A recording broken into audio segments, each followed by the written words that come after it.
തട്ടുകടകളെ തട്ടിമറിച്ച പശ്ചിമേഷ്യൻ യുദ്ധം.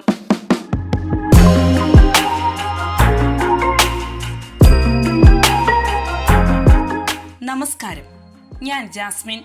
യാത്രാവേളകൾക്കിടയിൽ ക്ഷീണമകറ്റാൻ പലരുടെയും മനസ്സിലേക്ക് ഓടിയെത്തുന്നത് ചൂട് ചായയും ആവി പറക്കുന്ന ലഘുഭക്ഷണ സാധനങ്ങളും ഒക്കെയാണ്. അതിനായി പലരും വഴിയോര തട്ടുകടകളെയാണ് കൂടുതലും ആശ്രയിക്കാറ്. രാത്രി ഏറെ വൈകിയും ഇത്തരം തട്ടുകടകൾ സജീവവുമാണ്.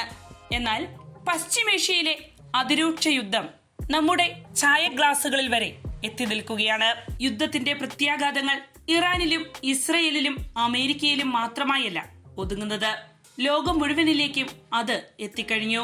നമ്മുടെ നാട്ടിലെ വഴിയോരങ്ങളിലുള്ള ചെറു തട്ടുകടകളിലേക്ക് വരെ അത് പ്രതിഫലിക്കാൻ തുടങ്ങിയിരിക്കുന്നു. രാത്രി യാത്രകളിൽ പലപ്പോഴും ക്ഷീണമൊന്നും അനുഭവപ്പെടാറില്ലെങ്കിലും പലയിടങ്ങളിൽ നിന്നും വരുന്ന പുതുരുചികളുടെ കൊതിപ്പിക്കുന്ന വിഭവഗന്ധം യാത്രക്കാരെ തട്ടുകടകളിലേക്ക് ആകർഷിക്കുന്നു. അതുപോലെ തന്നെ തട്ടുകടകളിൽ നിന്നും ഭക്ഷണം കഴിക്കാനായി മാത്രം രാത്രിയിൽ ടൗണുകളിലേക്കും മറ്റും ഇറങ്ങുന്നവരും കുറവല്ല. ആ വൈബെല്ലാമാണ് യുദ്ധം ഇല്ലാതാക്കിയത്. യുദ്ധത്തെ തുടർന്ന് LPG ക്ഷാമം ശക്തമായതോടെ പല തട്ടുകടകളും പ്രവർത്തനം നിർത്തി. നിലവിൽ പ്രവർത്തിക്കുന്ന കടകളാകട്ടെ തങ്ങളുടെ വിഭവങ്ങളുടെ ലിസ്റ്റ് പരിമിതപ്പെടുത്തി. അധികം ഇന്ധന ചെലവില്ലാതെ ലളിതമായി നിർമ്മിക്കാനാകുന്ന വിഭവങ്ങളിൽ മാത്രമാണ് ഭക്ഷണശാലകൾ ഇപ്പോൾ ശ്രദ്ധ ഊന്നുന്നത്.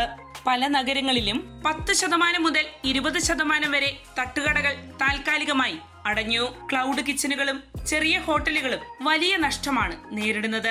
ഔദ്യോഗിക കണക്കുകൾ പുറത്തു വന്നിട്ടില്ലെങ്കിലും കേരളത്തിൽ കൊച്ചി, കോഴിക്കോട്, തിരുവനന്തപുരം തുടങ്ങിയ തിരക്കനുഭവപ്പെടുന്ന നഗരമേഖലകളിൽ വലിയൊരു ശതമാനം തട്ടുകടകൾ പ്രവർത്തനം ചുരുക്കിയിട്ടുണ്ട്.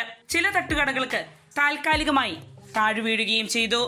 കേരളത്തെ സംബന്ധിച്ച് തട്ടുകടകൾ എന്ന് പറയുന്നത് വെറും ഭക്ഷണശാലകൾ മാത്രമല്ല, അതൊരു ജീവിത രീതിയാണ്. രാത്രി വൈകിയും ചൂടോടെ ലഭിക്കുന്ന പൊറോട്ട, ബീഫ്, കപ്പ, മീൻകറി, തട്ടുദോശ, ഓംലെറ്റ് എന്നീ വിഭവങ്ങളൊക്കെ മലയാളികൾക്ക് ഒരു വികാരം തന്നെയാണ്. എന്നാൽ മധ്യപൂർവേഷ്യയിലെ സംഘർഷത്തെ തുടർന്നുണ്ടായ LPG ക്ഷാമത്താൽ ഈ രുചികളൊക്കെയും മലയാളികളുടെ നാവിൻ തുമ്പിൽ നിന്ന് അകലുകയാണ്.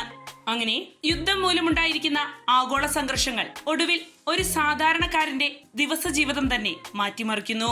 ഹോർമുസ് കടലിടുക്കിലെ ഗതാഗത നിയന്ത്രണത്തെയും ഭീഷണികളെയും തുടർന്ന് LPG വിതരണം ഗണ്യമായി കുറഞ്ഞതു തന്നെയാണ് ഇത്തരത്തിലുള്ള വിഷയങ്ങളുടെ അടിസ്ഥാനം.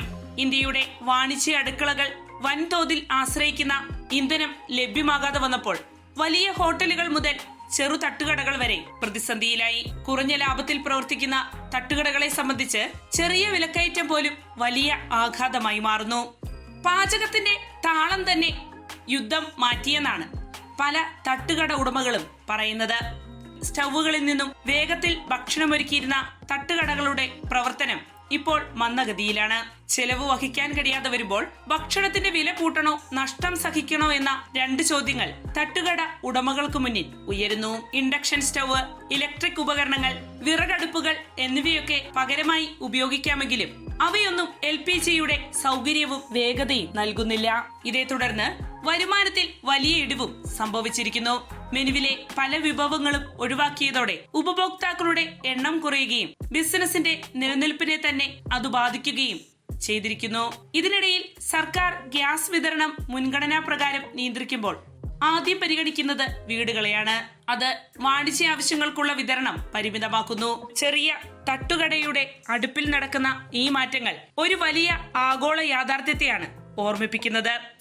ലോകത്തിന്റെ ഒരു ഭാഗത്ത് നടക്കുന്ന യുദ്ധം മറ്റൊരിടത്തെ സാധാരണ ജീവിതത്തെ എങ്ങനെ ബാധിക്കുമെന്നത് ഇതിലൂടെ വ്യക്തമാകുന്നു. ഇതൊരു തട്ടുകട പ്രശ്നം മാത്രമല്ല, ആഗോള രാഷ്ട്രീയ സാമ്പത്തിക പ്രതിസന്ധികൾ ചേർന്നുണ്ടാക്കുന്ന ഒരു നിശബ്ദ പ്രതിസന്ധിയുടെ പ്രതീകമാണ്.